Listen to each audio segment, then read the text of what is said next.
want to start? You want me to? Well, I was going to start by telling people that there's somebody on the roof, so. No. You guys are, whenever you're ready to roll, I went ahead and turned it on a little bit early just so people can kind of join in and see if we get any chat coming along. Well, Make sure it was working as well. as far as being ready to roll, I'm sure we are, but I think we should probably be official at 10 o'clock. Can I start playing by the rules now? As far Speaking as, from me, the other stuff I did. Hey, look at it. It shows it on there. as far It as, shows it on there live. Sweet. Yeah. as far as being official goes, this is about as official as I'm ever going to be. That's official.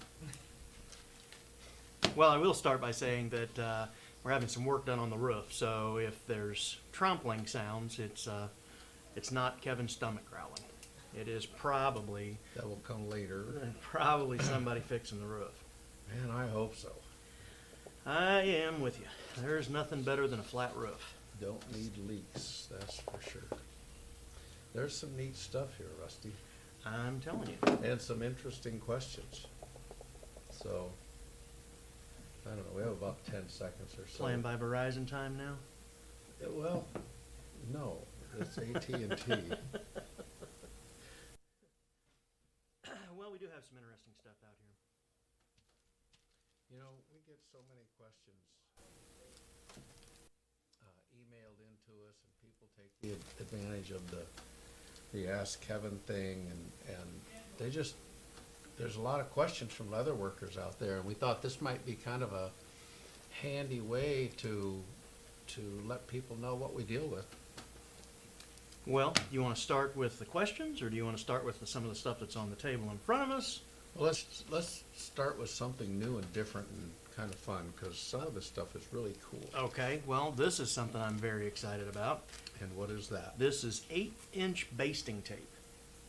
So, basting tape is two-sided tape that can be used in place of glue.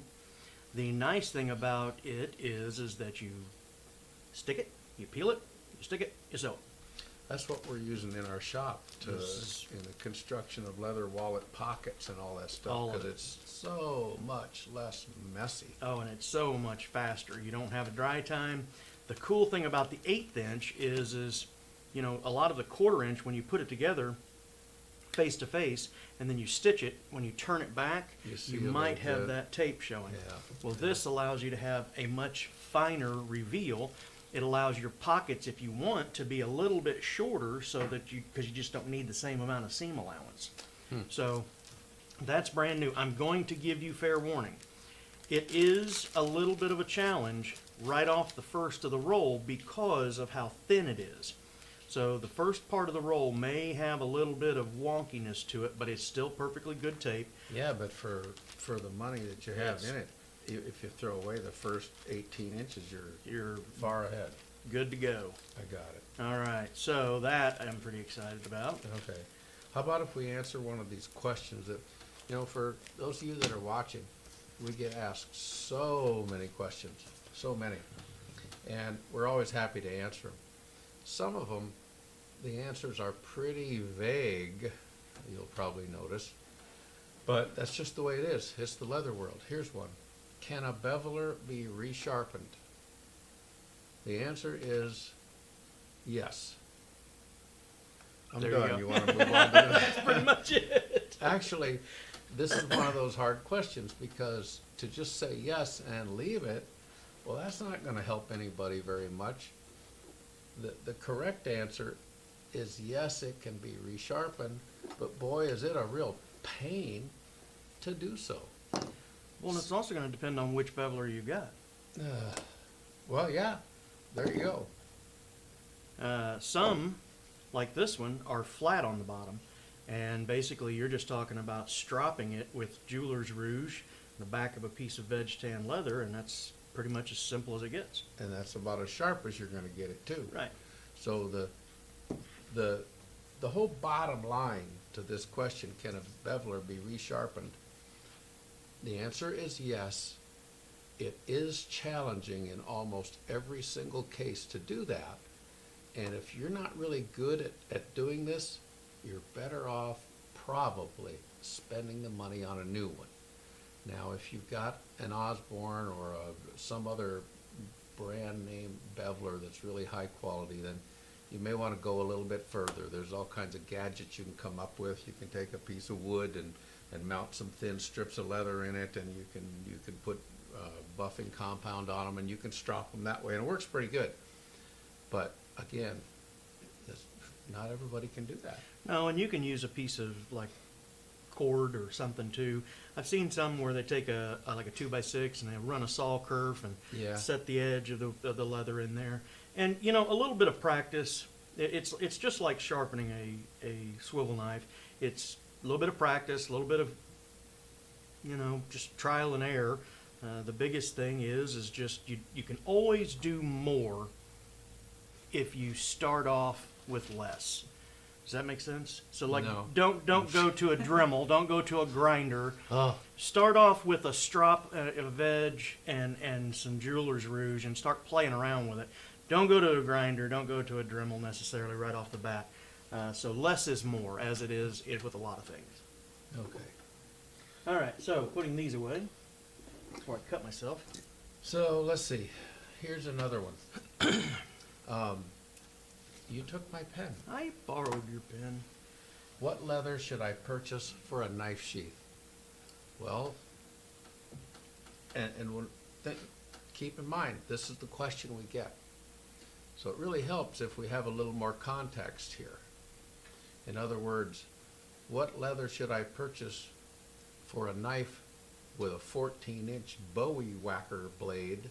Or what leather should I purchase for a sheath for my mini hunting knife with a 2-inch blade? Well, the answer is different for all things. So basically, the answer is it really depends on what you need to end up with. Now, I know the answer is a sheath. You know, I get more sarcastic as I get older. Have you noticed that? I really do. You don't say. So if you have, let's just say a quote-unquote standard hunting knife with a 5.5-inch blade or something like that, then typically the answer would be 7 to 8, 8 to 9 ounce leather would make a fine sheath. For me, it would be 8 to 9 or even 9 to 10, because I like to make knife sheaths out of really heavy stuff, and I want to get them wet and cram that knife down in there after I've wrapped it in plastic or something. And I want it to be molded. I want it to kind of stick a little bit so it doesn't fall out when I'm crawling over rocks in the woods. And I still do that. I know you do. I know. I've seen it. So the only thing I've got to add to that is one, for somebody who's asking us what leather to use to make a knife sheath or a holster, I'm going to start off and say veg. It has to be. Always use veg. Now, there's ways to manipulate that. Why do you want to use veg? Well, the simple answer is because if you use something else, you're going to cause rust and pits to your blade. So the chromium in the Did I tell you I did that when I was a little kid? The first knife I ever made was out of an old file. And Dad said, go down to the shoe shop and get a scrap piece of leather. I did. He gave me a piece of white alum tanned leather, and I went home and I made a sheath, and I stuck my very first handmade knife out of my file I've never down heard in this there. story. I left it in that sheet for 2 days. I pulled it out, and it looked like somebody had dipped it in a rust bucket. It just came out horrible. Dipped it in a rust bucket. That's what it looked like. It was 26 years I've known this guy, and I've never heard that story, and I've never heard anybody dip anything in a rust bucket. Now, There's no point where doing I was going was the chromiums in the chrome tan leathers, like oil tans and things like that, will cause pitting, especially in a carbon steel. Now, I carry an old-timer pocket knife, which is carbon steel, and I do carry it in a chrome tanned sheath that I wear sideways on my belt. But why can I do that? because there's no blade hitting the leather. That's it. The blade isn't touching the leather. It's all the other parts of the knife that are touching And it. the bolsters there, they're not going to react. No. And I use it every day, 10, 15 times a day. So we're going to yield on the side of caution, and we're going to tell you veg tan. There are some things that you can do differently, and there are some ways to get around it. You could line something with veg tan Or and rawhide. or rawhide and make sure that's what's touching the steel. So Then you can cover it with your happy little piece of chrome tanned leather that's printed to look like an octopus or whatever, well, or a shark. or it could be Yes. wrapped in a piece of American alligator flank. Yeah, there you go. Uh, Speaking of, Speaking of which, this is pretty. They call this peanut, and I've said this before when we showed this off. I call like this cognac. 0.5, oh, that's they call this black. They are marked with the footage on the back. This one's 0.9 feet, square feet. I think we got this for $20. And for American You're alligator, selling that for $20? Yep. Why don't I know these things? it's probably all that sarcasm. That is. The black that's ones a- are smaller. All the black ones are smaller, and I think those are 16. But to be able to get American alligator, there's enough there to do minimalist wallet, a little bit on a holster, the outside of a sheath, several sheaths. You could, two of those would make, you could darn near make a belt out of that one. Yeah, yeah. But- You'd have one seam. That would make a lady's belt, Uh-huh. depending on the lady, but, well, I mean, hey, It's not the one that's singing, apparently. But reality is reality, but man, you'd have one piece in that, that would make a gloriously expensive belt. you know what you could do too, Kevin, is you could take and run that around the back and then do a taper to where you, Oh, you yeah. put something over top of it, do the taper on it, and then you don't even have to add a seam to that. Anyway, now that we've made a belt and a sheath, We had a question about knife sheath, and it was about the edge of the blade to the edge of the welt. Uh-huh. How big of the welt would you make? how wide of a welt? How wide of a welt? I do a welt about 3/8 of an inch, between 3/8, 5/16. The thing that you want to make sure of is the welt is in there for a couple of reasons. The welt is in there to spread the two pieces of leather apart and allow it to accept the knife, and the welt is also in there for the blade to cut against the leather rather than cutting the threads. Yes. And so you want to be able to have a decent stitch allowance, 1/8 inch, give or take 3/16, and then still be far enough out that the blade doesn't cut into the threads. Yeah, Yeah, so, we're going to be doing a beginner series of crafting stuff, and one of the patterns that we're going to do is making a pattern for your knife and learn how to do it for every. And I'll tell you what, a super, super easy way to do it is to take a piece of paper and trace the knife out. Just trace the whole knife out. Put marks at the edge where the top of the blade is, where the blade meets the handle. Sketch it out 3/8 of an inch all the way around. That's the perimeter of your sheath. And then what you basically have is where you trace the blade compared to your 3/8 inch out. That's your welt. That's the shape that your welt will be cut. And so basically, You've got a pattern. You've got a pattern. You lay it out. You cut the piece of leather out to match the whole knife. You cut the piece off with where the handle meets the blade.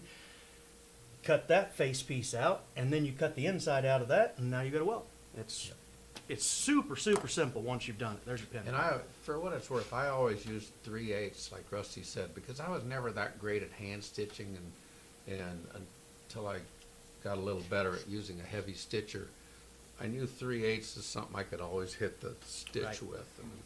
Right. Next kind of question, you guys talked about it a little bit, the difference between chrome tan and oil tan. Seems to be a question sometimes, and just kind of using it before you're using the terms interchangeably. That's a nuanced term.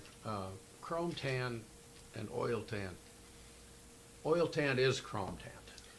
99 point. The Well, the oil almost all tan. the time. The oil tan aspect of it is more about the finishing process rather Yes. than the tanning process. And so, yeah, 99% of all of your upholstery leathers, your oil tans, all of those are going to be chrome tanned. there's you a can lot al- of well, there's you- a lot of veg upholstery, Yeah. but there's not a lot of veg oil tans. Well, and you can veg tan and then retan And in a that's- chrome. That's what happens. A lot of oil tans, like Latigos, for instance. Many of the Latigo leathers that are sold today are retans. They've got veg tan, and then they're chrome tan. And is that one there? Well, it's going to be nearly impossible to see it, but It could be. especially if you have a thicker piece of leather that's been tanned, if you'll cut into it, you'll be able to see a line down the center. Hold it still a second, I'll try to zoom in on it here. Oh my gosh, what are you zooming in on? I don't know, whatever you're holding in your hand. I don't know, maybe they can see a little bit of it. Well, It's just kind of an edge there. yeah, and so you'll see a line in there, and a lot of times that line will be a blue-gray color. And that'll be a pretty quick indicator that it is chrome tan. And then the finishing process is what the second set of lines are going on the outside. That's the color that's been put into it.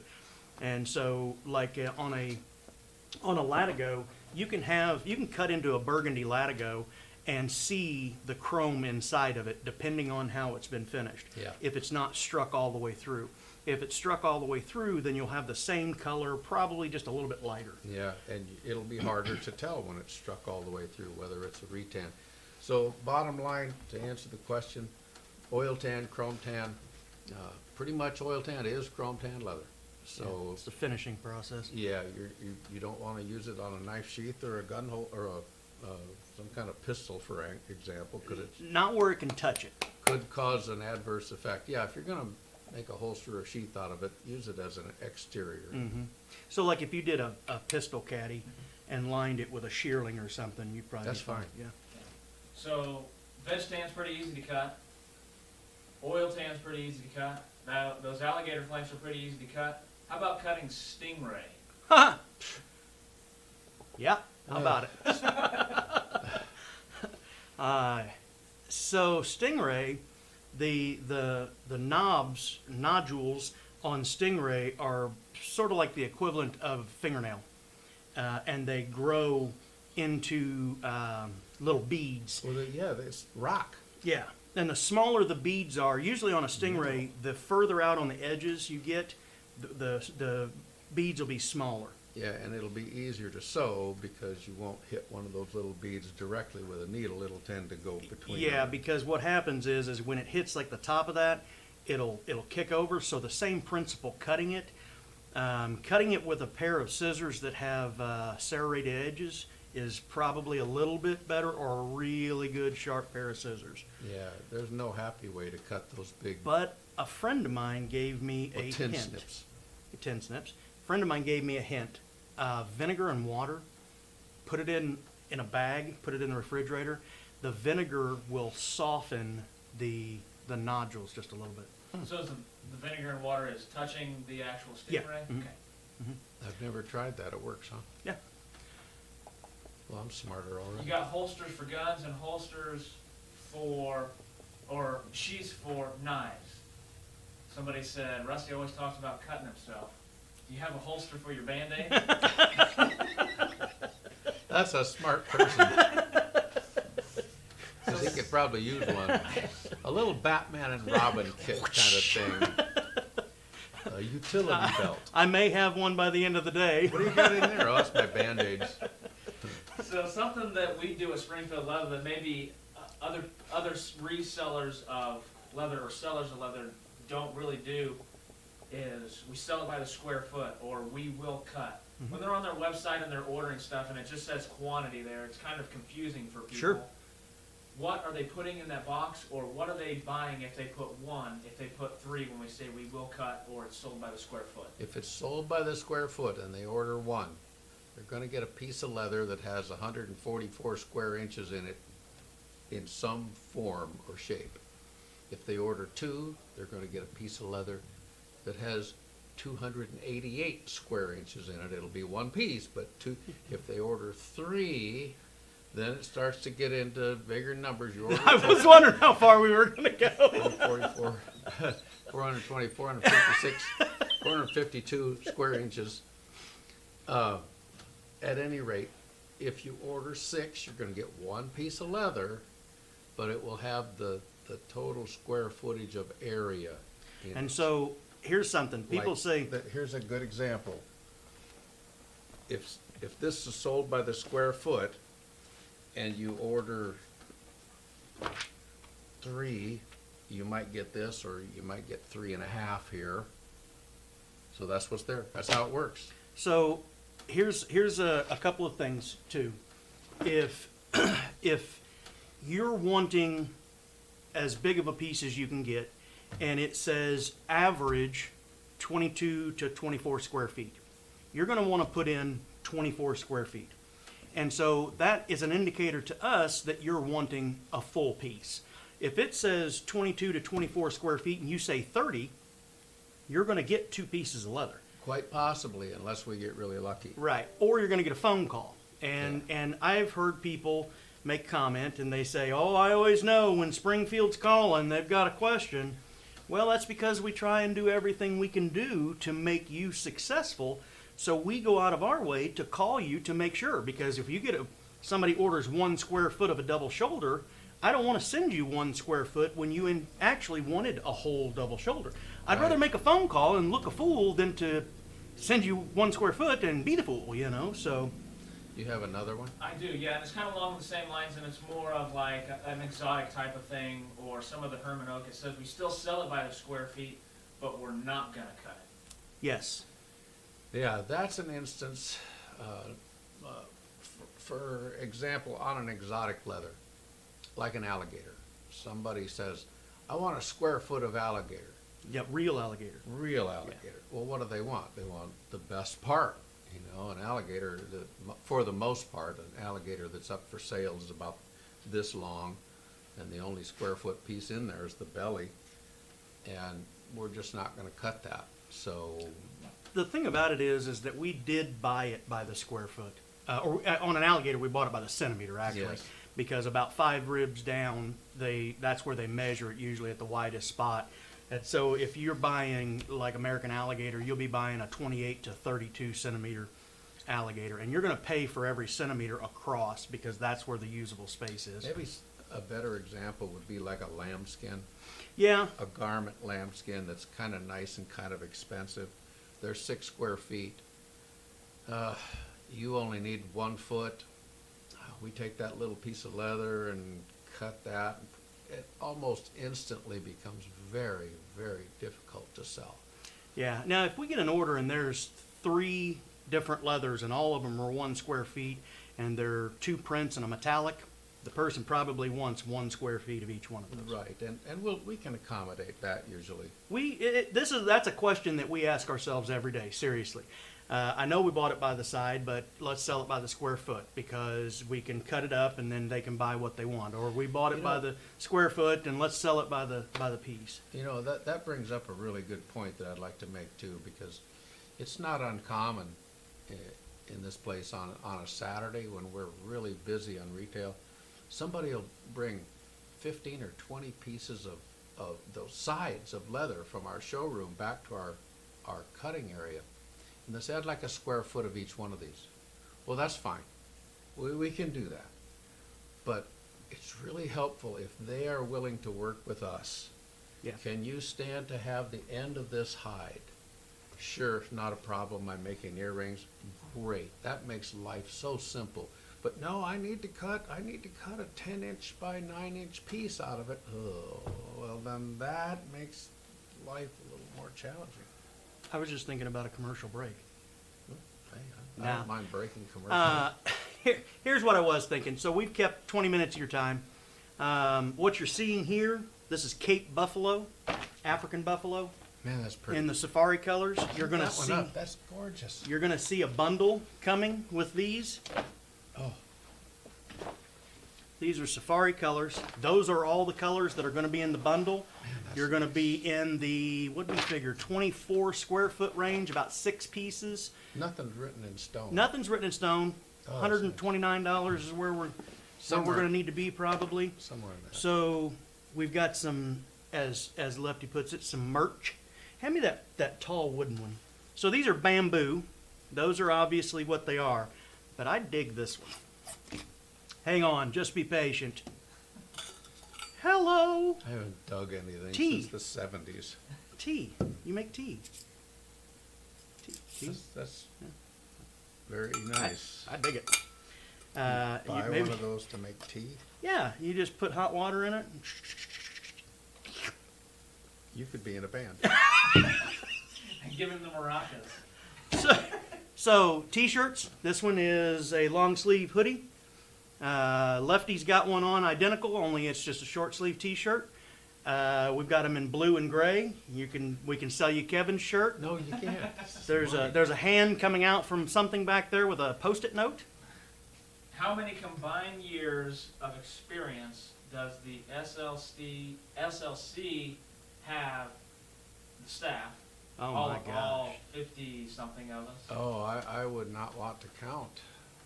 in crafting. I mean, Crafting in leather or crafting? Because I'm a carpenter by trade, or was. I know. well, so I they did probably as well. want to know about leather. Well, but you know, my past is important too, Kevin. Photography counted craft. I know, right? What's the craft? Okay, Well- so you've got, 40 some and I've got 13, 14 years. Denny, has got 40 some. yeah. Oh my, Well, Lindsay's been here since she's got a while. she's got 20. Darcy, goodness. she's got 20. Yeah, I would hate to try and count really. There's so many talented people here. and 738 years. plus or minus one. If we don't have the experience, or somebody on the phone doesn't have the experience to answer your question, we're really good about trying to find Oh, somebody. we're really good at that- telling you where to go. Yeah, This is, it's something that I know that we've been working on, and you guys do a good job of teaching everybody that's on the phones or on the floor of getting them the education that they have, and working in a different department to learn that education. Part of that answer too, Tony, is the fact that in our shop, we've got some people that have very little time experience, maybe a couple of years of experience in leathercraft. But during that 2 years, they've been doing some things on a very professional level, and they can answer your question regarding some forms of leathercraft. well, and some of that comes because you've got a couple in there that were seamstresses. oh, yeah. And that's what they did. And so all we did was just change the material, really. So they can answer your questions about sewing. Yeah. Yeah, and sewing machines, like Jeff, I mean, he'd done leather work for a while up front, but now he owns like how many sewing machines? I don't know, but I'm going to try and sell him another one. He uses them, so when you have questions, if we don't have the answer, we've got somebody that probably does. Yeah, well, you know, the thing is and I jest about telling people where to go. I have no problems sending you somewhere. If I don't have it, or I'm out of it, hey, here's where you need to go, because I know they've got it. Now I'm going to do my best not to have to do that. But at the same time, I know for a fact that I've got customers that have never really bought anything from us, but they'll call me Yeah, because they call know us to want to know where to find where to it. find it. And I'm perfectly okay with that. I am too. So, we called it a supplemental catalog because the world's on fire and has been, and we weren't going to print one, but we decided to print one. And then we couldn't decide whether it was a 2020 or if it was going to be a 2021 or if it was 2019. So it's supplemental so that we could just stop the arguing. I got to tell you, the mysterious hand that comes out from behind that over there with the Post-it notes, he's the artist behind this cover, and he's the artist that did the back of last year's cover. And if you're not accustomed to the way we roll, there's always some form of That's a stupid dog. dumbness. So like the back says, SLC, keeping your leather needs in focus. That's what it says if you read it. Now, one more thing. Right here on my shirt, there's an S and an L and a C. Right there. Man, you are reaching. No. He showed me. He showed it to me. Sometimes artists put some hidden things in Right? it sometimes. Right? And he Oh, even okay. got my green eyes. Or the click on the button, I think that goes to the dog part of it. Any running SLC inside jokes. Oh. It- I have one that was absolutely hilarious, but I don't know if we can actually access it here because it's on my phone, and this thing was just a killer. Maybe we could do that when we come back, or well, let's see. Yeah, hopefully everybody's kind of enjoyed this, and see if we can And make there's this- another stupid dog coming in a couple of weeks. Not me. Yeah, you. It's my wife. No. So I see Kevin. He goes, here, come here real quick, come here. And I'm looking at a picture of a puppy, you know, and he's like, Is this able to be seen? Because this is about the funniest dog video ever. Oh, is that the one that? Yes. We'll repost it on, we'll put this video, it's on YouTube now, but we'll put it on Facebook, and then I'll do the link to the video you have. running jokes at Springfield Leather, though, I'm always the butt of Kevin's joke. He can't say nothing more than that. We'll finish it up with this, and hopefully everybody's kind of enjoyed this SLC, live at SLC. I don't know, your mysterious hand back there. Hand keeps poking. He's writing another one. Well, hey, answer them. All the answering's good if we can. Yeah, I think this has been pretty cool. You know, a lot of people always want to ask you questions, or something happens, or I get a bunch of questions after we post a video. It's pretty cool to see the founder, the now president of SLC, sitting down in front of you, doing a video, being an open book, and that's kind of what SLC has always been. But what is the difference? This is going to be a tough one, because it's the gray area. Yay. I love B grade, craftsman grade, and then the easy part of it, what's a belly? How does all of that go into it? That's not hard at all. The difference between a B grade and a craftsman grade, Based on the entire side. based on the entire side, is only the main difference is cosmetic. That's all it is. Because The they could have came off the same cow. Yeah, that's a good way to put that, Rusty. You're smarter than folks say. If that cow accidentally was sleepwalking one night and he rubbed up against a barbed wire fence and he got one half of his side all scratched up, well, that would have been the lower grade leather. The other half could have been an A grade or a B grade or whatever. It just wouldn't have as many imperfections. Tanned in the same pit, side The by leather side. is the same quality, you just gotta work around stuff. As far as what you want to know about a belly is just exactly that. It's the belly part of the cowhide, and it will be stretchier, and the thickness will not be as uniform. It'll have some places that are harder, some places that are softer. It's nice to have a belly for when you need leather that is one of those Make things. perfect sheaths, holsters, stuff Yeah. like that. Yeah. So on a side of leather, though, your side is split. The top is the spine, and then the belly will be the bottom. I always say that a side of leather looks kind of like the United States, if it's the right side. California, you kind of know where you fall in over there, and Florida is the front leg, and then you have the head and New England and all that. What are you drinking? Tea. Tea. And the next one, and this is kind of vague, and it's going to be a little bit different for everybody, but in your opinions, Yeah. with I'm your- glad that we said that opinion. with your experience, when does someone go from a beginner leather crafter into an intermediate expert? Well, I don't mind answering that. The short, simple answer. A beginning leather crafter is somebody who's doing something for the first time, right? Well, here's something that's not going to be a big secret for anybody. Your second knife sheath is going to be better than your first. And that's just a fact. Or whatever project it is, your second one is always better than your first. Probably your third is going to be better than your second. And you get progressively smarter. Everybody knows that. But when you go to the second and third project, that's when you advance to an intermediate. And you stay at intermediate for a long time. And when you get advanced is when people start being willing to pay you for your leather work.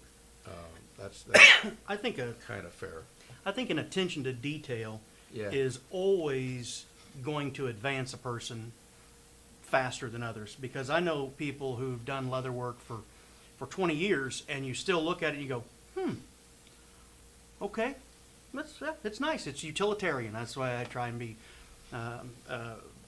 polite about it. But, if somebody is doing it and they enjoy doing it, I don't know. I have a hard time saying that's a master craftsman Yeah, because but they could very well be intermediate or it could be advanced phenomenal work. and whatever. And you know, I'd like to take the opportunity to say something too about when people say that. You know, I'm a beginning leather crafter, so I don't need Herman oak leather. I just want a piece of something that's inexpensive. That's not necessarily the best way to go. No. It's like learning to play a $50 guitar or learning to play on a $1,000 guitar. Now, granted, you don't want to go out and spend $1,000 on a guitar to learn how to play, but spending 50 could quite easily frustrate you and make you never ever want to play the guitar again. Working on inexpensive leather is okay for some things, and it certainly has its place, but the better stuff you work with, the better chance you have at success, and the less frustrating it will be.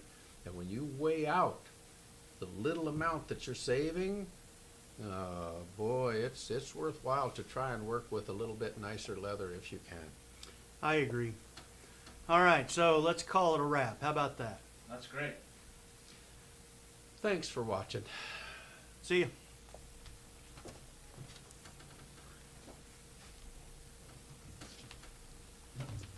Well, I feel like I've